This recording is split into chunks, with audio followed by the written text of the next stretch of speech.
صلی اللہ علیہ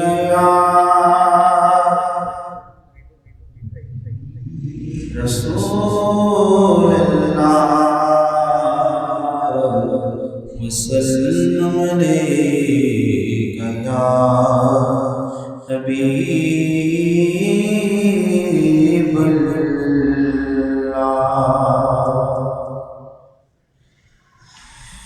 سنتے ہیں کہ محشر میں سنتے ہیں کہ محشر میں صرف ان کی رسائی ہے۔ سنتے ہیں کہ محشر میں صرف ان کی رسائی ہے۔ ان کی رسائی ہے۔ لو جب تو بنائی ہے مچلا ہے رحمت نے، امید بتائی ہے، امید بتائی ہے۔ کیا بات تیری مجرم، کیا بات بنائی ہے، کیا بات تیری مجرم، کیا بات بنائی ہے۔ سب نے صفِ محشر میں للکار دیا ہم کو، للکار دیا ہم کو۔ دیکھ کر سو کے اب تیری دہائی ہے، بے کر سو کے اب تیری دہائی ہے۔ اے دل یہ سلگنا کیا، جلنا ہے تو جل بھی اٹھ، ججنا ہے تو جل بھی اٹھ، دم گھٹنے لگا ظالم، کیا دونی رمائی ہے۔ مجرم کو نہ شرماؤ، احباب کفن ڈالنے دو،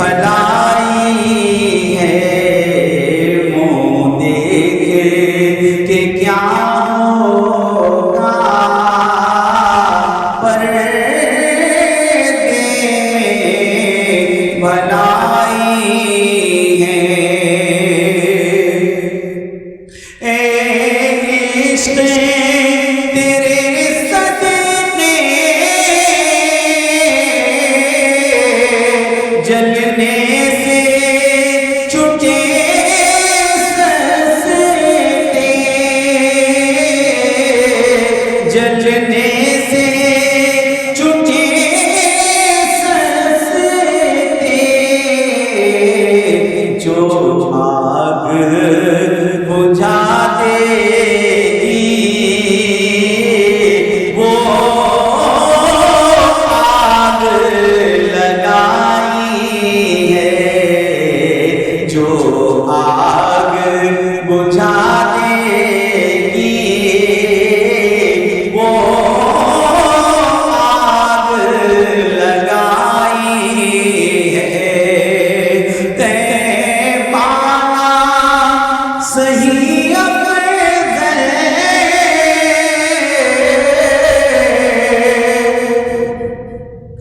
من کا ہی بڑا زاہد، من کا ہی بڑا زاہد، ہم عشق کے بندے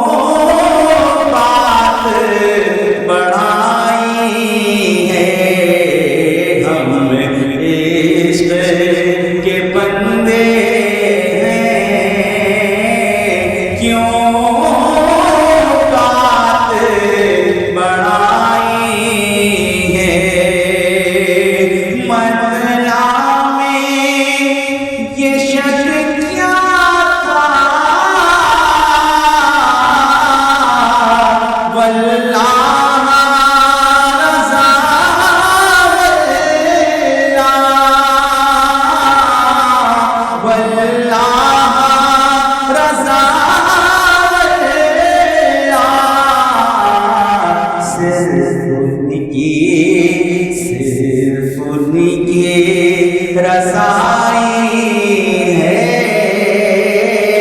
صرف ان کی رسائی ہے، صرف ان کی رسائی ہے،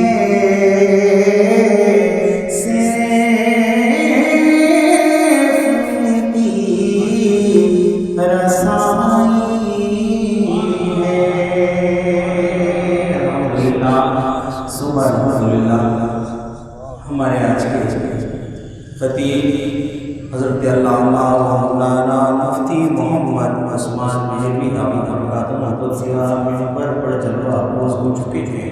وہ حضرات جو میری آواز سماعت فرما رہے ہیں ان سے وہ دوبارہ التماس گزار ہوں کہ وہ جب جامع مسجد مصطفیٰ میں تشریف لے آئے ہیں۔ آج استاذ العلماء مفتی محمد آصف مدنی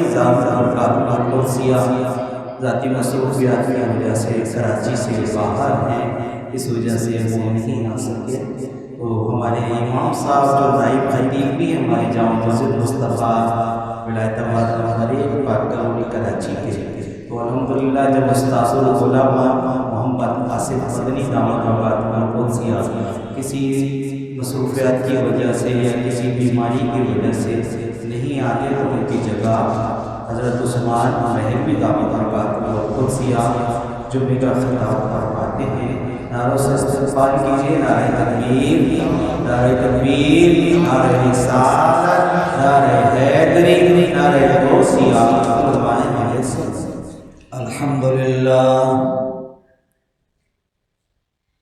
الحمدللہ نحمدہ ونستعینہ ونستغفرہ ونؤمن به ونتوکل علیہ ونعوذ باللہ من شرور انفسنا ومن سیئات اعمالنا من يهده الله فلا مضل له ومن يضلله فلا هادي له ونشهد أن لا إله إلا الله وحده لا شريك له ونشهد أن سيدنا ومولانا محمدا عبده ورسوله أما بعد فقد قال الله تبارك وتعالى في القرآن المجيد والفرقان الحميد: أعوذ بالله من الشيطان الرجيم، بسم الله الرحمن الرحيم. قل إن كنتم تحبون الله فاتبعوني يحببكم الله ويغفر لكم ذنوبكم والله غفور رحيم. قل أطيعوا الله والرسول فإن تولوا فإن الله لا يحب الكافرين. آمنت بالله صدق الله مولانا العظيم وصدق رسوله النبي الكريم الأمين ونحن على ذلك لمن الشاهدين والشاكرين والحمد لله رب العالمين. يا رب صل وسلم دائما أبدا على حبيبك خير الخلق كلهم. يا رب بالمصطفى بلغ مقاصدنا واغفر لنا ما مضى يا واسع الكرم. قال الله تبارك وتعالى في شانه حبيبه الكريم: إن الله وملائكته يصلون على النبي يا أيها الذين آمنوا صلوا عليه وسلموا تسليما. الصلاة والسلام عليك يا سيدي يا رسول الله وعلى آلك وأصحابك يا سيدي يا حبيب الله. الصلاة والسلام عليك يا سيد المرسلين وعلى آلك وأصحابك يا سيدي يا رحمة للعالمين. تمام تعریفیں اللہ تبارک و تعالیٰ کے لیے جو ہر چیز کا مالک ہے، خالق ہے، قادر ہے. ہزاروں کروڑوں درود ہمارے پیارے آقا رحمت عالم نور مجسم شفیع معظم احمد مجتبی محمد مصطفیٰ صلی اللہ تعالی علیہ وسلم کی ذات صفات والا کے لیے. حمد و صلات کے بعد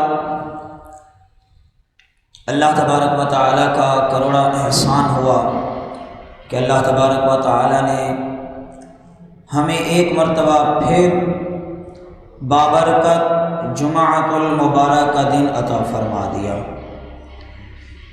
یہ اس خالق کائنات کے ہمارے اوپر احسانات ہو رہے ہیں، بے شمار احسانات ہیں جو رب کریم ہم گناہ گاروں کے اوپر کر رہا ہے. یہ جمعۃ المبارک کا دن بابرکت دن ہے. اس کی بے شمار فضائل بھی ہیں کہ اللہ تبارک و تعالی نے جمعۃ المبارک میں ہر چیز کو بنایا، کائنات بنائی. آدم علیہ السلام جب فرشتوں کو حکم دیا کہ آدم علیہ السلام کو سجدہ کیا جائے، وہ بھی جمعۃ المبارک کا دن. اور جب داخل جنت میں فرمایا گیا، وہ بھی جمعۃ المبارک کا دن. جب پھر واپسی جنت سے باہر بھیجا، کچھ عرصہ زمین پر رہے، وہ بھی جمعے کا دن. جب ان کی توبہ کو قبول فرمایا گیا، وہ بھی جمعے کا دن. جب ان کو دوبارہ جنت میں داخل فرمایا گیا، وہ بھی جمعے کا دن. یعنی اتنی بڑی فضیلت ہے. اور علماء فرماتے ہیں کہ جمعۃ المبارک کا دن ہی ہوگا جب قیامت قائم کی جائے گی. یہ بخشش کے ذریعے ہوتے ہیں.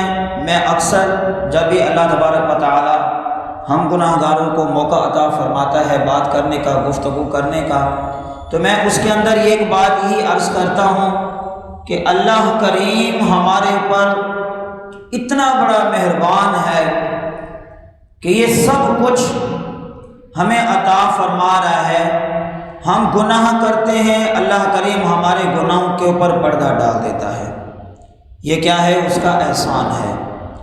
اور اگر ہم کوئی نیکی کرتے ہیں تو اس کو ظاہر بھی کرتا ہے کہ ہاں بھی اس کی نیکی آگے جائے، آگے والا اس کو دیکھے عمل کی طرف آئے، گناہ نہیں سامنے آنے دیتا کہ کوئی گناہ اس کے دیکھو کوئی اور گناہ نہ کرے، گناہ کے اوپر رب کریم پردہ ڈال دیتا ہے پر نیکی کو ظاہر کرتا ہے۔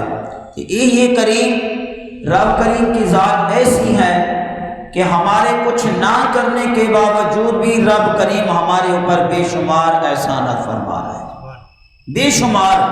قرآن پاک میں بے شمار آیات مبارکہ ہیں، یا ایھا الذین آمنوا اذکروا اللہ ذکرا کثیرا، کہ تم میرا ذکر کرو میں تمہارا ذکر کروں، لئن شکرتم لازیدنکم، تو میرا شکر ادا کرو میں تمہیں اور زیادہ عطا فرماؤں۔ یعنی دینے والا وہ رب کریم ہے، جتنا حصے کا لکھا ہے وہ رب کریم عطا فرماتا ہے، حد سے زیادہ نہیں ہے۔ جو اس کے نصیب میں رب کریم نے جو لکھ دیا ہے وہ اس کو کسی طریقے بھی مل کے رہے گا، کسی طریقے بھی ملے گا۔ لیکن یہاں بات سمجھانے کی یہ ہے کہ ہم نماز نہ پڑھیں، قرآن نہ پڑھیں، کوئی عبادت نہ کریں، تب بھی رب کریم ہمیں رزق عطا فرماتا ہے، تب بھی دیتا ہے۔ اس آیات مبارکہ کا مطلب یہ کہ لئن شکرتم لازیدنکم، کہ اللہ کریم فرماتا ہے جب تو میرا شکر ادا کرے گا۔ یہاں اس آیت کی تفصیل کہ جب تم میرا شکر ادا کرے گا، جو میں تمہیں دیتا ہوں وہ تو بھی تمہیں عطا فرماؤں گا، جب تم میرا شکر ادا کرے گا لازیدنکم، میں اس سے بھی زیادہ اور تمہیں عطا فرماؤں گا، اس سے بھی زیادہ ملے گا۔ کہ جب ہم رب کریم کا شکر ادا کریں گے، یعنی معلوم ہوا کہ رب کریم کا شکر ادا کرنا، رب کریم کو یہ شکر کا جو الفاظ ہے وہ بہت زیادہ پسند ہے۔ دینے والا وہی ہے، کرنے والا وہی ہے، لیکن پھر بھی ہمارے شکر کے اوپر رب کریم خوشی کا اظہار فرما رہا ہے کہ تو میرا ذکر کرے گا دنیا کے اندر تو میں تیرا ذکر کروں گا عرش کے اوپر۔ فرشتوں کی جماعت میں فرشتوں کو بلا لیتا ہے کہ بھائی یہ دیکھو میں ان کا ذکر کر رہا ہوں۔ اب جب آدم علیہ السلام کو سجدہ کیا گیا، فرشتوں نے کیا کیا؟ کہا وَنَحْنُ نُسَبِّحُ بِحَمْدِكَ وَنُقَدِّسُ لَكَ، یا اللہ کریم ہم تیری عبادت کرتے ہیں تو ان کو پیدا کرنے کی کیا ضرورت ہے، ہم تیری تسبیحات کریں گے، سب کچھ کریں گے۔ قال انی اعلم ما لا تعلمون، رب کیا فرماتا ہے کہ جو میں جانتا ہوں وہ تم نہیں جانتے، جو میں جانتا ہوں۔ لیکن جب بندہ وہی بندہ رب کریم کی عبادت کر رہا ہوتا ہے، نماز پڑھ رہا ہوتا ہے، قرآن پاک پڑھ رہا ہوتا ہے، تلاوت کر رہا ہے، نیکی کی طرف آ رہا ہے، برائی سے منع کر رہا ہے، خود بھی رک رہا ہے، دوسروں کو بھی روک رہا ہے، تو پھر رب کریم انہی فرشتوں کو پھر جمع فرماتا ہے، پھر کہتے ہیں کہ آؤ۔ پھر جب جماعت جمع ہو جاتی ہے تو رب فرماتا ہے وہی الفاظ دوبارہ دہراتا ہے، رب فرماتا ہے قال انی اعلم، میں نے کیا کہا تھا جو میں جانتا ہوں وہ تم نہیں جانتے۔ آج دیکھو وہی بندے ہیں جن کو میں نے پیدا کیا، آج وہ میری عبادت کر رہے ہیں، وہ میرا ذکر کر رہے ہیں۔ پھر یہ مشکات شریف کی حدیث مبارکہ ہے، رب فرماتا ہے تم گواہ ہو جاؤ۔ رب کریم انہی کو گواہ بنا رہے، رب کریم کو گواہ بنانے کی خدا کی قسم کیا ضرورت ہے؟ کوئی ضرورت نہیں ہے، رب چاہے وہی فیصلہ کر دے، کسی کو گواہ بنانے کی ضرورت نہیں ہے۔ لیکن رب کریم فرشتوں کو گواہ بنا لیتا ہے کہ یہ میرا ذکر کر رہے ہیں، میں ان کا ذکر کر رہا ہوں۔ انہوں نے جہنم کو نہیں دیکھا پھر بھی جہنم کی دوری مانگ رہے ہیں، جنت کو نہیں دیکھا پھر بھی جنت کی خواہش کر رہے ہیں، میرے محبوب کو نہیں دیکھا پھر بھی میرے محبوب کی خواہش کر رہے ہیں کہ جنت میں اللہ تبارک و تعالی ہمیں محبوب کا دائمی پڑوسی نصیب فرما دے، ہم ان کے ساتھ ہو جائیں۔ تو یہ کچھ بھی نہیں دیکھا، بغیر دیکھے سب کچھ مانگ رہے ہیں، تم گواہ ہو جاؤ، کل قیامت کے دن میں ان کو جنت عطا فرما دوں گا۔ یہ گواہ فرشتوں کو بنا دیتا ہے۔ یہ کس کے اوپر یہ بات آتی ہے؟ جب لئن شکرتم، جب ہم رب کے تھوڑے سے دیے ہوئے رزق میں جب راضی ہو جاتے ہیں، اللہ ہمیں سب کچھ عطا فرما دیتا ہے۔ حضرت علی رضی اللہ تعالیٰ عنہ کے قول ہے کہ کیا فرماتے ہیں، میرے نبی کریم صلی اللہ علیہ وسلم نے فرمایا کہ اللہ کریم فرماتا ہے کہ جو میرا بندہ میرے تھوڑے سے رزق پر راضی ہو جائے گا، تھوڑے سے رزق پر راضی ہو جائے گا، کل قیامت کے دن میں اس کے تھوڑے عملوں پر راضی ہو جاؤں گا۔ تھوڑے سے عمل، اگر آج ہم لالچ کریں گے کہ ہمیں رزق اتنا ملے اتنا ملے اتنا ملے، کل قیامت کے دن پھر اس کے لیے اعمال بھی بہت زیادہ ضروری پڑیں گے، اعمال بھی زیادہ ہوں گے۔ اگر آج ہم رب کریم کے تھوڑے سے رزق پہ راضی ہو گئے، کل ہمارے تھوڑے سے عملوں پہ رب راضی ہو جائے گا، ہماری بخشش کا ذریعہ بن جائے گا۔ یہ جمعۃ المبارک کا دن، میں یہ پہلی بات آپ سے آپ کے سامنے عرض کی ہے کہ یہ جو دن آتے ہیں یا بابرکت مہینے ہمیں ملتے ہیں، یہ ہمارے لیے بخشش کا ذریعہ ہے، یہ بخشش سے کم نہیں ہے۔ ہم گناہ گاروں کے لیے یہ بخشش ہے کہ ایسے دن آ جائیں۔ علماء سے آپ نے سنا ہوگا کیا فرماتے ہیں، جن کا جمعے والے دن انتقال ہو جاتا ہے اللہ ان کی بخشش فرما دیتا ہے۔ کیوں؟ یہی وجہ ہے کہ یہ بابرکت دن ہی ایسا اللہ کریم نے بنا دیا ہے کہ اس کے اندر جو بھی دعا مانگی جائے۔ میرے نبی کریم صلی اللہ علیہ وسلم کے پاس ایک شخص آیا، عرض کیا صلی اللہ علیہ وسلم جمعۃ المبارک کی ہم نے بہت بڑی فضیلت سنی ہے، بہت فضیلت سنی ہے، تو آپ مہربانی فرمائیں کہ جمعہ کی فضیلت کی تھوڑی سی کچھ شان اور بتائیں۔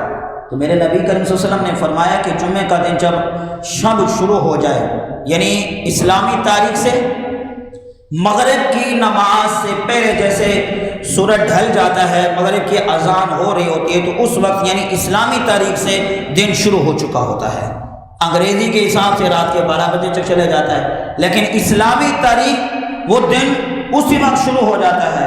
تو میرے نبی کریم صلی اللہ تعالیٰ علیہ وسلم نے فرمایا کہ جب جمعۃ المبارک کی شب شروع ہو جائے تو اپنی عبادتوں کو زیادہ کر دیا کرے، درود کی کثرت کیا کرے، توبہ استغفار کیا کرے۔ اس وقت سے لے کے اگلے دن کے وقت تک، یعنی دوسرا جمعۃ المبارک کے دن ختم ہونے سے پہلے تک، یعنی ہفتے کی شب شروع ہو رہی ہے، وہاں تک جب تک یہ جمعۃ المبارک کا دن چلتا ہے، اس میں آپ اللہ کی عبادات کریں، ذکر و اذکار کریں، توبہ استغفار کریں۔ اللہ کریم نے اس میں ایک گھڑی ایسی بنائی ہے، لیکن اس میں بھی 2-3 روایتیں مختلف ہیں۔ کچھ علماء فرماتے ہیں کہ عصر کا ٹائم ہے، کچھ فرماتے ہیں کہ یہ جمعۃ المبارک کا جب خطبہ دیا جاتا ہے یہی ٹائم ہوتا ہے۔ زیادہ تر جو روایت ہے یہ جمعۃ المبارک کے خطبے کی دے وقت ہے کہ جو خطبہ پڑھا جا رہا ہوتا ہے اس وقت بھی اللہ کے فرشتے بھی نازل ہوئے ہوتے ہیں، وہ خطبہ سماعت فرما رہے ہوتے ہیں۔ وہ گھڑی بھی بنائی ہے، ایک جو صبح کا ٹائم ہے یعنی زوال سے پہلے یہ ٹائم، یہ 2-3 روایتیں ہیں، لیکن زیادہ جو ہے وہ خطبے کی ہے کہ میرے نبی کریم صلی اللہ علیہ وسلم نے فرمایا کہ اگر اس گھڑی کے دوران آپ کی کوئی دعا آ گئی ہے، آپ دعا کر رہے ہیں، بھلے آپ 40 سال کے گناہ ہیں، پوری زندگی آپ نے گناہ کیے، لیکن کیا ہے، اگر اس گھڑی کے دوران آپ کی دعا آ گئی ہے، آپ نے دعا مانگی کہ یا اللہ میں نے پوری زندگی گناہوں میں گزار دی ہے، تیری نافرمانی میں گزار دی ہے، تو مجھے معاف فرما دے، اس گھڑی کے دوران آپ کے اگر یہ الفاظ نکل گئے، اللہ کریم فرما رہے کہ میں آپ کی بخشش فرما دوں گا، میں آپ کی توبہ کو قبول فرما دوں گا، آپ کی دعا قبول فرما دوں گا۔ اگر آپ نے مانگی یا اللہ مجھے رزق عطا فرما یا مجھے عزت عطا فرما، یعنی جو بھی مقاصد لیا گناہ سے علاوہ، گناہ کے علاوہ، گناہ میں اللہ کسی کی مدد نہیں فرماتا۔ یہ نہیں کہیں گے کہ گناہ میں بھی اللہ کی مدد ہو، نہیں، وہ صرف شیطان ہی ہوتا ہے، لیکن نیکی میں، ہدایت کے راستے میں، سیدھے راستے میں اللہ انسان کی مدد ضرور فرماتا ہے۔ تو یہ ہمیشہ یاد رکھیں، میرے نبی صلی اللہ علیہ وسلم نے کیا فرمایا، جمعۃ المبارک کی اتنی بڑی شان بنائی ہے، میرے رب نے فرمایا محبوب میں نے صرف خالصاً یہ آپ کی رضا کے لیے، آپ کی امت کے لیے یہ وقت بنایا ہے، آپ کے ذریعے کے لیے اور آپ کی امت کے لیے یہ وقت بنا دیا کہ اگر آپ کی امت کے بندے جو ہیں، میرے بندے، اس وقت کے دوران کوئی بھی دعا مانگے گے، میں آپ کے صدقے ان کی دعاؤں کو قبول فرما دوں گا۔ یہ جمعۃ المبارک کی شان ہے کہ اس میں جب جمعۃ المبارک کی شب شروع ہو جائے تو اپنی عبادتوں کو زیادہ کر دیا کرے۔ نماز نہیں پڑھ سکتے، درود شریف تو پڑھ سکتے ہیں، کثرت کے ساتھ درود شریف پڑھیں، توبہ استغفار کریں، اللہ سے دعا مانگیں، پھر دیکھو اللہ اپنی رحمت آپ کے اوپر کتنی نازل فرماتا ہے۔ یہ جمعۃ المبارک کی شان ہے۔ اور آیات مبارکہ جو میں نے آپ کے سامنے پڑھی ہے، عموماً بیشتر ہم بہت سے پیچھے ہو چکے ہیں۔ زمانہ جس طرح وقت گزرتا جا رہا ہے، جدید ہو جا رہا ہے، ٹیکنالوجی جس طرح بڑھتی جا رہی ہے، سائنس آگے جا رہی ہے، اس طرح دین کو ہم پیچھے چھوڑتے جا رہے ہیں۔ بلکہ ہمیں کیا کرنا چاہیے کہ ہم دین کو اوپر لے آئیں، یہ سائنس پیچھے چھوڑ جائے، لیکن ہماری سوچ جو ہے وہ ہم اوپر اس کو سائنس کو لے کے جا رہے ہیں، دین کو پیچھے چھوڑ کے جا رہے ہیں، علم کو پیچھے چھوڑ کے جا رہے ہیں۔ ہمیں معلوم ہے کہ قرآن پاک کے سوا کوئی بھی ہماری زندگی کا مقصد نہیں ہے، لیکن پھر بھی ہم قرآن پاک کو نہیں پڑھتے۔ عموماً جب ہم سبزی لینے جائیں، کوئی چیز خرید و فروخت کرنے جاتے ہیں، یہ ایک بات سمجھانے کے لیے کہہ رہے ہیں، خرید و فروخت کرنے کے لیے جاتے ہیں، منڈی میں جائیں، کہیں بھی جائیں، لیکن کوئی سامان جو گلا ہوتا ہے نا وہ نہیں لیتے۔ کیوں نہیں لیتے؟ کہ یہ خراب ہے، پیسہ ضائع کرنا ہے، تو پھر اس کو فائدہ لے ہی نہیں۔ لیکن ہمیں معلوم ہے کہ یہ خراب ہے تو اس کو نہیں لیتے۔ ہمیں یہ بھی معلوم ہے کہ قبر کے اندر ہمیں قرآن پاک کے بارے میں پوچھا جائے گا، نماز کے بارے میں پوچھا جائے گا، اس کی ہم تیاری کیوں نہیں کرتے؟ شادی بیاہ ہو، 1 مہینہ ہم پہلے تیاری کرنا شروع کر دیتے ہیں، کپڑے بھی سلوانے، اپنی عزت بنانی، خوبصورت بننا ہے، یعنی 1 مہینہ پہلے تیاری کر رہے ہوتے ہیں، جس کا ہمیں معلوم ہے کہ پوری زندگی ہم نے قبر میں رہنا ہے، اس کی تیاری نہیں ہے ہمارے پاس۔ باقی سب کچھ دنیا میں ہم کر رہے ہیں، اگر کچھ نہیں ہے تو ہمارے پاس عمل نہیں ہے، ہمارے پاس علم نہیں ہے، ہمارے پاس قرآن نہیں ہے۔ آیا سب کچھ ہے ہمارے پاس، آج ہم کیا کچھ نہیں جانتے؟ سب کچھ جانتے ہیں۔ حلال کے بارے میں بھی ہمیں معلوم ہو چکا ہے کہ اگر اتنا حلال ہے، اتنا حرام ہے۔ قرآن کے بارے میں معلوم ہو چکا ہے، نہیں پڑھیں گے تو گناہ گار ہوں گے۔ نماز کے بارے میں معلوم ہو چکا ہے کہ اگر نماز نہیں پڑھیں گے کل قیامت کے دن اس کا حساب دینا پڑے گا۔ فَمَن يَعْمَلْ مِثْقَالَ ذَرَّةٍ خَيْرًا يَرَهُ وَمَن يَعْمَلْ مِثْقَالَ ذَرَّةٍ شَرًّا يَرَهُ۔ جو ذرہ بھر اگر بھلائی کرے گا کل قیامت کے دن وہ بھی اس کو دیکھے گا، اگر ذرہ بھر برائی کرے گا وہ بھی اس کے سامنے آئے گی۔ ہمیں معلوم ہے کہ سب کچھ ہمارے سامنے آئے گا، تب بھی ہم آخرت کی فکر نہیں کرتے۔ کیا ہے؟ ہماری سوچیں جو ہیں وہ بالکل تبدیل ہو چکی ہیں، دنیا کی غفلت میں اتنا جا رہے ہیں، حسد میں اتنا جا رہے ہیں، وَمِن شَرِّ حَاسِدٍ إِذَا حَسَدَ، کہ جتنا تو حسد کرتا جائے گا یہ تیرے عمل کو اتنا ضائع کر دے گی جس طرح آگ لکڑی کو کھا جاتی ہے۔ اس طرح فرماتے ہیں نا علماء، قرآن پاک کی آیات مبارکہ ہے کہ تو اگر نیکی کرے گا تو وہ اگر تھوڑا سا تو نے حسد اس میں پیدا کر لیا وہ نیکی ضائع ہوگی۔ نیکی کریں، حسد ضرور کریں، یہ میں نہیں کہتا کہ حسد نہیں کریں، حسد کریں، حسد کرنا ہے تو پھر نیکیوں میں کریں، حسد نیکیوں میں حسد کریں۔ یہ کہیں کہ آج اس نے نماز پڑھی ہے میں اس سے زیادہ عبادت کروں گا۔ حضرت بکر صدیق رضی اللہ تعالیٰ عنہ، حضرت عمر رضی اللہ تعالیٰ عنہ کے وقت مبارکہ کی بات دیکھ لیں۔ محبوب علیہ السلام کیا فرماتے ہیں؟ ابوبکر صدیق سے پوچھتے ہیں کہ ہاں بھی آج صبح 3 ابوبکر صدیق کے کام پوچھتے ہیں، تین کام کیا ہے؟ ابوبکر صدیق رضی اللہ تعالیٰ عنہ سے پوچھتے ہیں کہ آج کون ہے ایسا، پوری مجلس بیٹھی ہوئی ہے، پوری مجلس بیٹھی ہوئی ہے، فجر کی نماز سے پہلا کام ہے۔ کتنے بڑے عاشق ہیں، کتنے بڑے ان کے دل کے اندر عشق رسول ہے، کتنا بڑا جذبہ ہے، محبوب سے محبت کرتے ہیں، اور نیکی کی طرف کتنا حسد کرتے ہیں۔ اگر ہم انہیں کرنا ہے نا تو پھر حسد نیکیوں میں کریں، قرآن زیادہ پڑھیں، تلاوت زیادہ کریں، نیکیوں کی طرف آئے۔ یہ نہیں کہ اس نے بنگلہ خرید لیا تو میرے پاس بنگلہ نہیں ہے۔ میں نے جس طرح بھی حضرت علی رضی اللہ تعالیٰ عنہ کی حدیث مبارکہ آپ کے سامنے عرض کی ہے کہ میرے رب کریم نے فرمایا میں نے جتنا دیا ہے اس کے اوپر راضی ہو جا، اس کے اوپر راضی ہو جا، پھر کل قیامت کے دن میں تیرے زیادہ عملوں کو نہیں دیکھا، جتنا تو نے عمل کیا ہوگا تیرے لیے کافی ہو جائے گا، جتنا تو عمل کرے گا اتنا تیرا کافی، جتنا تو حسد کے اندر جائے گا، جتنا تو لالچ میں جائے گا تو یہ یاد رکھ لے کل قیامت کے دن عمل کو بھی بہت زیادہ ضرورت پڑے گی، پھر ہمارے پاس عمل بھی زیادہ ہوں، لیکن کل قیامت کے دن کیا کریں گے؟ حضرت پیارے نبی صلی اللہ علیہ وسلم نے فرمایا کہ کون ہے جو صبح فجر کی نماز سے پہلے کا ٹائم ہے۔ کتنی بڑی بات ہے کہ لوگ فجر کی نماز سے پہلے پڑھے نیکیوں کی طرف بھاگتے ہیں کہ ہم کوئی ایسا عمل کر کے آئیں جو ہماری یاد رہ جائے باقی پیچھے کہ ہم نے ایسا عمل کیا۔ میرے نبی نے کیا فرمایا؟ کوئی ہے جو صبح کسی نے بیمار ترازی کی ہو، بیمار سے پوچھ کے آیا ہو، بیماری کے اس کے پاس گیا ہو، سارے خاموش۔ محبوب کریم صلی اللہ علیہ وسلم نے فرمایا کہ ابو بکر آپ کیوں خاموش ہو؟ عرض کیا وسلم آپ کہتے ہو کہ جو نیکی کی جائے تو اس کو چھپا دیا جائے۔ پھر میرے محبوب نے فرمایا اگر میں حکم دیتا ہوں چھپانے کا تو چھپا لو، جب میں حکم دیتا ہوں ظاہر کر لو تو پھر ظاہر کر لیا کرو، اس میں بھی حکمت ہے۔ میرے نبی جو حکم دے دیں وہی کام ہے، اگر اس میں ہم نے تھوڑی آگے پیچھے کمی کر دی اس سے ہمارا عمل ضائع ہو جائے گا۔ تو میرے محبوب کریم صلی اللہ علیہ وسلم فرمایا، عمر نے عرض کیا وسلم فجر کی نماز پڑھیے، نماز پڑھ کے جائیں گے تو نیکیاں کریں گے، بیماری کے والوں کے پاس بھی جائیں گے، اس کی بیمار پوسی بھی کر کے آئیں گے، صدقہ بھی کریں گے، خیرات بھی کریں گے، لیکن نہیں، میرے نبی کریم صلی اللہ علیہ وسلم نے فرمایا کہ عمر ذرا ٹھہر جا۔ کیا فرمایا؟ ذرا ٹھہر جا، جس سے پوچھنا چاہ رہا ہوں وہ بول نہیں رہا۔ یہ کیا ہے؟ یہ ایک عمل ایسا ہے کہ جو انہوں نے کیا۔ ہم یہ کہتے ہیں کہ میرے نبی کریم صلی اللہ علیہ وسلم جس طرح آگے دیکھتے ہیں اسی طرح پیچھے بھی دیکھتے ہیں، جس طرح آگے دیکھتے ہیں ان کی نظر پیچھے بھی ہوتی ہے۔ یہ نہ کہیں کہ ان وہاں تک نہیں پتا، اب محبوب علیہ السلام کو کیا کیسے معلوم ہو گیا کہ ابو بکر صدیق فجر کی نماز سے پہلے کوئی عمل کر کے آیا ہے۔ نماز کے بعد کا تو پتہ چلتا ہے، کس نے آ کے بتایا، میں نے بتایا، آپ نے مجھے بتایا، یہ تو ایک بات الگ سمجھ آتی ہے۔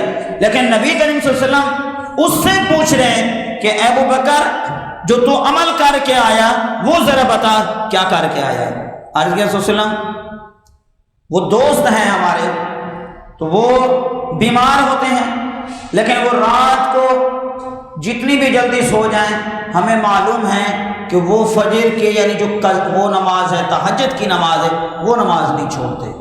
تو ان کے پاس میں گیا، مجھے معلوم تھا رات کو بیمار ہیں، 2-3 دن سے مسجد میں نماز پڑھنے نہیں آ رہے، تو میں نے سوچا کہ رات کو جاتا ہوں تو وہ سو جائیں گے، ان کو تکلیف دینے والا کام ہو جائے گا، تو میں صبح فجر سے نماز سے پہلے تہجد کے ٹائم اٹھ گیا۔ تو میں اس وجہ سے سوچا کہ وہ کچھ بھی ہو جائے، بیمار بھی ہوں لیکن تہجد کی نماز نہیں چھوڑتے۔ خدا کی قسم کتنی بڑی بات ہے، لوگ وہ ہیں جو تہجد کی نماز نہیں چھوڑتے، ہم فرائض چھوڑ دیتے ہیں۔ فرائض کا کتنا بڑا ہوا ہے حساب ہوگا، یہ کل قیامت کے دن معلوم ہوگا کہ کل قیامت کے دن ہم نے جو کتنی نمازیں آج چھوڑ کے بیٹھ گئے ہیں۔ لوگ تہجد نہیں چھوڑتے، تہجد کا بھی اتنا ثواب ہے۔ میرے پیارے نبی صلی اللہ علیہ وسلم نے کیا فرمایا؟ علماء فرماتے ہیں اگر آپ کی کوئی پریشانیاں نہیں ختم ہو رہی، آپ تکلیفوں میں مبتلا ہیں، آپ کی اس طرح تکلیفیں بڑھ چکی ہیں، تو پھر آپ صبح اٹھ کے تہجد کی نماز ادا کیا کریں، اللہ سے مانگا کریں، اللہ آپ کو عطا فرمائے گا۔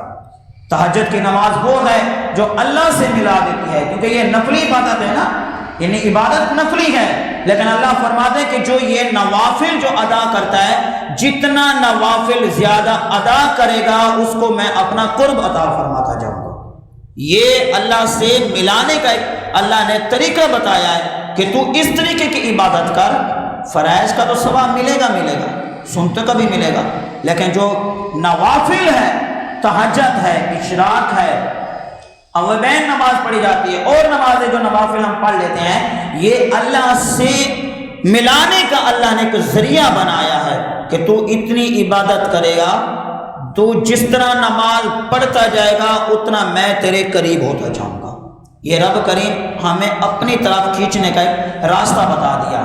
جس طرح ہمیں معلوم ہوتا ہے کہ ہم نے کسی کو ملنے جانا ہے تو محبت عشق اتنا ہے کہ ہم جب تک اس کو نہ دیکھیں تو ہمارے دل کو سکون نہیں آتا، سفر طے کرتے ہیں، وہاں تک جاتے ہیں۔ تو یہ بھی ایسا ہے، اگر اللہ کا خوف یا اللہ سے ملاقات کرنی ہے یا اللہ آپ چاہتے ہیں کہ اللہ ہم سے محبت کرے، تو پھر ان نوافلوں کی تیاری کیا کریں؟ تہجد کی نماز ادا کریں، قرآن پاک کثرت سے پڑھا کریں، تو یہ چیز اللہ تبارک و تعالیٰ آپ کو اپنا قرب عطا فرمائے گا۔ تو میرے نبی کریم صلی اللہ علیہ وسلم نے فرمایا ابو بکر کیا عمل کیا؟ یا رسول اللہ صلی اللہ علیہ وسلم تہجد سے پہلے میں اٹھ گیا، ان کے پاس میں گیا، میں ان کی بیمار رسی کر کے آیا، ان کے لیے دعا کر کے آیا ہوں۔ حضرت عمر بیٹھے ہوئے ہیں، حیران ہوں گے کہ بھائی ہم نماز کا انتظار کرتے ہیں، اگلے نماز کا بھی انتظار نہیں کرتے، نماز سے پہلے نیکیوں کی طرف دوڑ پڑتے ہیں۔ یہی بات میں نے عرض کی، حسد کریں لیکن نیکیوں کی طرف حسد کریں، گناہ کی طرف نہیں کہ اس کے پاس اللہ نے اتنا مال دیا ہے، اتنی دولت دی ہے، یہ سب کچھ یہی کرانے والا ہے۔ ایک بار ذرا اٹھا کے دیکھ لیں، روایتیں اٹھائیں، پڑھا ہے، سنا بھی ہوگا، اگر نہیں پڑھا سنا تو ہے نا کہ کافروں کو اللہ نے کتنی بڑی دولتیں دی ہیں۔ اللہ نے ان کو کتنی بڑی دولتیں دی ہیں۔ نمرود سے کہ ان کی اتنی دولت ہے کہ شرق سے لے کے مغرب تک، یعنی جہاں سے سورج اگتا ہے، جہاں سورج غروب ہو جاتا ہے، وہاں سے اتنی فاصلے کہ اللہ نے اتنی دولت دی تھی، لیکن کیا ملا؟ کچھ لے کے گیا، خالی ہے، سارا کچھ یہیں رہ جاتا ہے۔ یہ دولت جو ہے وہ کسی کام کے نہیں آئے گی۔ عمل جو ہے تھوڑا سا بھی عمل کر لیا پوری زندگی آپ کے کام آئے گا۔ اللہ نے کیا فرمایا کہ اگر تھوڑا سا عمل کر لیا، عمل ایسا کیا جو دوسرے کو بتا دیا، دوسرے کو بتا دیا، آپ نے کسی کو وضو صحیح طریقے کرا دیا تو وہ وضو صحیح طریقے کرتا رہا، آپ فوت بھی ہو گئے، یہ بھی یاد رکھ لیں، آپ انتقال کر گئے، وہ زندہ ہیں، وہ عمل جاری رکھا ہوا ہے، اس نے وہ وضو آپ کے کہنے سے صحیح طریقے کر رہا ہے، تو میرے رب کریم نے فرمایا کہ آپ فوت بھی ہو چکے ہیں، اس کا ثواب پھر بھی آپ کو ملتا رہے گا۔ قبر کے اندر بھی وہ ثواب ختم نہیں ہو رہا، دنیا ختم، وقت ختم ہو جاتا ہے، اعمال ختم ہو جاتا ہے، جب تک زندہ ہے عمل چل رہا ہے، ختم ہو گیا، فوت ہو گیا، اعمال ختم ہو گئے، لیکن ثواب اس کا باقی رہتا ہے، جیسا عمل کرو گے ویسا ملتا رہے گا۔ میرے نبی کریم صلی اللہ علیہ وسلم نے دوسرا فرمایا، ہاں بھئی کون ہے جو صبح صبح کسی نے مسکین کو کھانا کھلایا ہو، مسکین کو کھانا کھلایا ہو۔ میرے نبی کریم صلی اللہ علیہ وسلم نے جب ارشاد فرمایا، ابو بکر عمر نے پھر عرض کی، یا رسول اللہ علیہ وسلم ابھی تو ہم نے فجر کی نماز پڑھی ہے، نماز پڑھ کے جائیں گے تو صدقہ کریں گے، مسکینوں کو کھانا شینا کھلائیں گے۔ میرے نبی کریم صلی اللہ علیہ وسلم نے فرمایا کہ اے عمر ذرا خاموش ہو جا، جس سے میں پوچھنا چاہتا ہوں وہ تو بولتا ہی نہیں ہے۔ کتنی بڑی بات ہے، خدا کی قسم نبی جانتا ہے، پہلے کے عمل جان رہا ہے، پہلے کے عملے کی وضاحت ہو رہی ہے کہ وہ ایسے عمل کر کے آئے ہیں۔ تو آج ہمیں کیا ہو گیا ہے، نماز سے پہلے تو چلو دور کی بات ہو، نماز کے بعد تو صدقہ کر لیا کریں، نماز کے بعد بھی مسکین کو کھانا کھلا دیا کریں۔ ہم جات پہچان پوچھتے ہیں، کوئی غریب یتیم آ جائے ہمارے پاس تو ہم کیا کرتے ہیں، بھائی اچھا ہے، اٹھا گٹا ہے، ٹھیک ٹھاک ہے، موٹا تازہ ہے، پھر بھی مانگتا پھرتا ہے؟ نہیں، یہ اپنی ایمان کی کمزوری ہے۔ ایمان اگر ایسا ہو نا، جب وہ نام کس کے نام پہ مانگ رہا ہے، رب کریم کے نام پہ مانگ رہا ہے، کیا کہتا ہے کہ اللہ کے نام پہ مجھے دے دو، ایسا ہی کہتا ہے نا، یہ تو نہیں کہتا کہ یار بھی میرے نام پہ دے دو، یہ تو نہیں کہتا، یہی کہتا ہے نا کہ بھی اللہ کے نام پہ دے دو۔ میں کہتا ہوں کہ یہ اپنے ایمان کو ذرا مضبوطی دیکھیں، جب وہ اللہ کا نام لے رہا ہے تو پھر آپ کے پاس اگر وہ 10 روپے ہیں تو آپ اس کو 30 روپے دے دیں، یہ نہ دیکھیں یہ وہ کون ہے کیسا ہے، یہ دیکھیں کہ وہ کس کا نام لے کے مانگ رہا ہے۔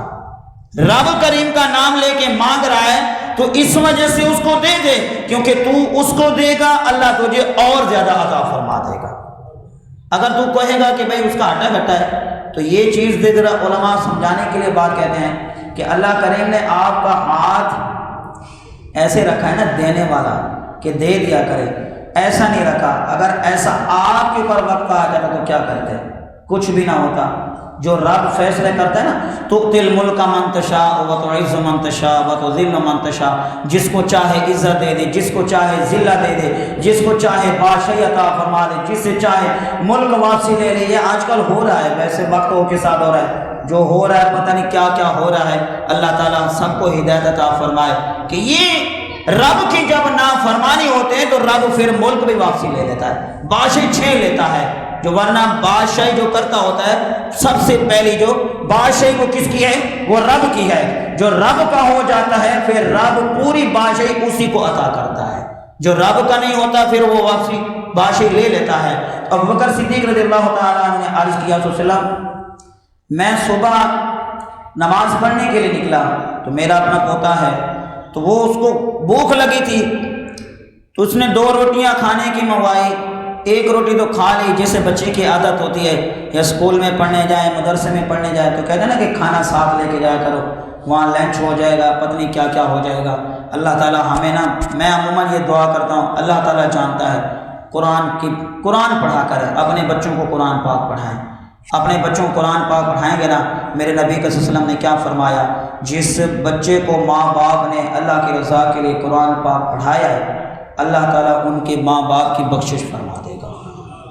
اللہ تعالیٰ ان کی بخش فرمائے گا اور اللہ تعالیٰ ان کو ان کے جنت سے ایک تاج منگایا جائے گا، جنت سے تاج منگایا جائے گا، اس کے جو سروں پر ان کے ماں باپ کے سر پر رکھا جائے گا، جس کی روشنی سورج چاند سے بھی زیادہ ہوگی۔ یہ اللہ انہیں کیوں مقام عطا فرما رہا ہے؟ لیکن ہمیں معلوم بھی ہے کہ قرآن پاک کا اتنا بڑا ثواب ہے، پھر بھی ہم بچوں کو پتہ نہیں کہاں سے کہاں لگائے جا رہے ہیں۔ ایک بات ہے، ہماری تو زندگی گزرتی جا رہی ہے، کم از کم اپنے اولاد کا تو مستقل اچھا بنائیں، ان کو تو قرآن پاک پڑھائیں۔ میرے نبی صلی اللہ علیہ وسلم نے فرمایا، ابوبکر صدیق نے علیہ السلام بوتا ایک روٹی لے کے آیا ہے، تو باہر ہم جب نماز پڑھنے کے لیے نکلے تھے تو وہ ایک بیٹھا تھا، فقیر بیٹھا تھا، اس نے کہا میں کھانا نہیں کھایا تو اللہ کی رضا کے لیے مجھے کوئی کھانا کھلا دے۔ یہ بھی اللہ پاک آزمائش دیتا ہے، فرشتے بھیجتا ہے، یہ ہوتے فرشتے ہی ہیں، لیکن آزمائش کی شکل ہوتی ہے کہ یہ دیکھتے ہیں کہ ان کا ایمان کتنا مضبوط ہے۔ وَلَنَبْلُوَنَّكُمْ بِشَيْءٍ مِّنَ الْخَوْفِ وَالْجُوعِ وَنَقْصٍ مِّنَ الْأَمْوَالِ، اللہ ہر طریقے آزمائے گا، خوف کے ذریعے بھی آزمائے گا، مال کے ذریعے بھی آزمائے گا، پھلوں کے ذریعے بھی آزمائے گا، تکلیف کے ذریعے بھی آزمائے گا۔ اگر آپ نے ایسا پایا وَبَشِّرِ الصَّابِرِينَ، اللہ انہیں کو پھر پسند بھی فرماتا ہے، اللہ ان کی مدد بھی فرماتا ہے، جو بندہ ہر طریقے آزمائش میں کامیاب ہوتا ہے۔ یہ آزمائش ہوتی ہے۔ تو میں نے اپنے پوتے سے روٹی لے کے اس فقیر کو دے دی کہ یا رسول اللہ صلی اللہ علیہ وسلم میں نماز کے پہلے یہ صدقہ کر کے آیا ہوں۔ میرے محبوب نے فرمایا یہ ہوتا ہے عمل۔ پھر ابوبکر صدیق حیران، عمر کو جب کہا، دونوں کو کہا مال لے کے آؤ، مال لے کے آئے۔ عمر کے پاس زیادہ تھا، ابوبکر کے پاس کم تھا مال، لیکن کیا ہے، ایمان کو تولا جا رہا ہے، ایمان کا تراز ہو جائے اس کو دیکھا جا رہا ہے، ورنہ یہ باتیں تو ہم پہلے بھی جانتے ہیں۔ لیکن کیا بات کرنے کا مقصد یہ ہوتا ہے کہ کیا آج ہم ایسا کر رہے ہیں؟ ہم اپنے نبی سے اتنی محبت کرتے ہیں، ہم اپنی رضا، اپنے محبوب کی رضا کے لیے، اللہ کی رضا کے لیے کوئی کام کر رہے ہیں؟ صرف ہم اپنے مقصد تک ہم نے سارے کام رکھے ہوئے ہیں۔ نماز بھی اگر ہم پڑھتے ہیں نا تو میرے حساب سے ہم دکھانے کے لیے آتے ہیں، پڑھ رہے ہیں، نماز پڑھ رہے ہیں۔ گھر میں کبھی ہم نماز نہیں پڑھتے ہوں گے، گھر میں اٹھ کے تہجد پڑھی، گھر میں نوافل ادا کر لیے، گھر میں قرآن پاک پڑھے، سب تو بڑی تو عبادت تو وہ ہوتی ہے۔ اللہ کریم نے کیا فرمایا کہ باقی نمازیں جو ہیں وہ گھر میں پڑھا کرے، فرائض جو مساجد کے اندر، باقی نماز گھر میں، یہ حضور کی سنت ہے۔ اور سنت کو اللہ کریم نے کیا فرمایا، جو میرے محبوب کی سنت کو قائم کرے گا، میرے محبوب کی سنت کو زندہ کرے گا، اس کے اوپر عمل کرتا رہے گا، اللہ کریم نے کیا فرمایا، میں اس محبوب کی سنت قائم کرنے والوں کو 100 شہیدوں کا ثواب عطا کروں گا۔ کتنی بڑی بات ہے کہ رب کریم بیٹھے بیٹھے مفت کا ثواب دے رہا ہے۔ لیکن 100 شہید بھی وہ جو اللہ کریم فرماتے کہ جن کو بغیر حساب کتاب کے جنت میں داخل کیا جائے گا، وہ اعمال ہے۔ پھر عمر نے عرض کیا وسلم آج تو میں جیت جاؤں گا، یہ نیکیوں کا حسد ہے نا کہ آج تو میں جیت جاؤں گا، میں اس کو میرے پاس زیادہ عمل ہے، میرے پاس زیادہ مال ہے، ابوبکر کے پاس کم ہے۔ جس کا زیادہ مال ہوتا ہے تو بلے بلے بھی تو اسی کی ہوتی ہے، واہ واہ اسی کی ہوتی ہے، کہتے ہیں کہ بھائی یہ میرے پاس تو مال زیادہ ہے۔ جس طرح دنیا داری کا وقت ہے کہ دنیا دار والے لوگ اس کو زیادہ چاہتے ہیں کہ جس کے پاس مال زیادہ تھا، نہیں، جس کے پاس ایمان ہے، قرآن ہے، سب سے مالدار وہی ہے۔ جس کے پاس مال ہے وہ ایمان والا نہیں ہو سکتا، اور جس کے پاس قرآن ہے، جس کے پاس مال نہیں ہے لیکن ایمان ہے، پوری دنیا کا مالدار وہی شخص ہے، پوری دنیا کا۔ یہ نہیں دیکھا کرے کہ اس کے پاس مال ہے لیکن ایمان نہیں ہے تو وہ مال کس کام کا نہیں ہے۔ جب سامنے لے کے آئے، میرے محبوب نے فرمایا کیا لے کے آئے ہو؟ عرض کیا صلی اللہ علیہ وسلم سب کچھ لے کے آئے۔ عمر سے عرض کی، عمر سے پوچھا کیا لے کے آئے؟ آدھا گھر چھوڑ کے، آدھا اپنے لیے، آدھا آپ کے پاس لے کے آیا ہوں۔ لیکن جب بکر کی باری آئی تو پھر ابو بکر سے آگے کون بڑھ سکتا ہے؟ حضرت عمر صدیق رضی اللہ عنہ نے عرض کیا صلی اللہ علیہ وسلم ستارے کی مانند بھی کسی کی نیکیاں ہیں؟ ستارے کی مانند بھی کسی نیکیاں ہیں؟ میرے محبوب نے فرمایا بالکل، عمر کی نیکیاں ہیں۔ عرض کیا صلی اللہ علیہ وسلم عمر کی نیکیاں؟ پھر میرے باپ کی نیکیاں کہاں گئی جو اتنا میرے باپ نے عمل کیا سب کچھ؟ میرے محبوب نے فرمایا تو نے ستاروں کی نیکیاں مانند پوچھی ہیں، لیکن اپنے ابا حضور کے اگر پوچھتی تو ستارے کی مانند کی نیکیاں اگر اس کی ہیں، یہ پوری نیکیاں اس کی ملا دی جائیں ابو بکر کی آدھی نیکی کے برابر بھی نہیں ہو سکتی۔ یہ وہ نیکیاں ابو بکر صدیق ہیں جو آدھی نیکیاں ستارے کتنے ہیں اس کی آدھی نیکی کے برابر بھی ایک نیکی کی نہیں ہو سکتی۔ یہ وہ نیکیاں ہیں۔ حسد ضرور کریں لیکن خدا کے لیے اعمال کی طرف توجہ دیں، نیکیوں کی طرف حسد کریں، یہ مال چھوڑ دیں، کچھ بھی نہیں ہے، اللہ کی رضا کے لیے قربان کریں۔ لن تنالوا البر حتی، قرآن پاک اٹھا کے دیکھو، پتہ چلے کہ قرآن پاک کیا کہہ رہا ہے۔ کبھی ہم پڑھتے نہیں ہیں، تفصیل میں نہیں جاتے، ایک سورت پڑھ لی بس اسی سورت میں ہم پوری نماز پڑھتے رہتے ہیں، چلو بھائی کام ہو رہا ہے، ایسا نہیں۔ مفتی صاحب نے پہلے بات بیان کر دی چکی کہ بھئی یہ نہ کہیں کہ مجھے یہ نہیں آتا تو میں گناہ گار نہیں ہوں۔ جو نہیں جان رہا وہ ڈبل گناہ گار ہے۔ کیوں نہیں جان رہا؟ سب کچھ کا ٹائم مل رہا ہے پر اس کو نماز پڑھنے کا ٹائم نہیں مل رہا، نیکی کرنے کا ٹائم نہیں مل رہا، قرآن پاک پڑھنے کا ٹائم نہیں مل رہا، باقی سب کچھ مل رہا ہے۔ ایسا نہ کرے، اپنی زندگی کو اسی طرح اپنے ہاتھوں ضائع نہ کرے، اپنے عملوں کو اپنے ہاتھ سے ضائع نہ کرے، عمل کی طرف آئیں، بچوں کو قرآن پاک پڑھائیں، خود بھی قرآن پاک پڑھیں، اللہ کی رضا کے لیے زندگی گزاریں۔ اللہ تبارک و تعالیٰ کی بارگاہ کے اندر دعا ہے، اللہ کریم جو کو سنایا عمل کی اور سمجھنے کی توفیق عطا فرمائے۔ کوئی غلطی ہو گئی اللہ پاک اپنے حبیب کے صدقے سے گناہ گار کو معاف فرمائے، آمین ثم آمین، وآخر دعوانا ان الحمد للہ۔